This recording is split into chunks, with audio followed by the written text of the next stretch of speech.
before. Nagpapaloan talaga ako way back mga 2015 to 2016 pa. Yung loan ko na tinutulungan ko yung mga gusto magnegosyo. Tama, tama. Ayun. Yon, kalimitan ganun yung mga pautang ko before. Nagbibigay ka ng panimula, Oo, kumbaga. tapos actually hindi ko din yung pera, yung pinapautang ko.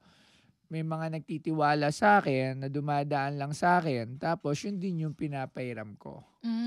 Oh, kasi Kumbaga- sobrang negosyante talaga yan si Boss Toyo. Kumbaga, 2%, additional lang ako ng 1%, parang mga ganun lang, napakaliit lang naman na kayang-kaya naman. Kasi ako, dati naman talaga, nung nagsisimula ako, talagang nangungutang din ako ng puhunan at inutang ko naman talaga.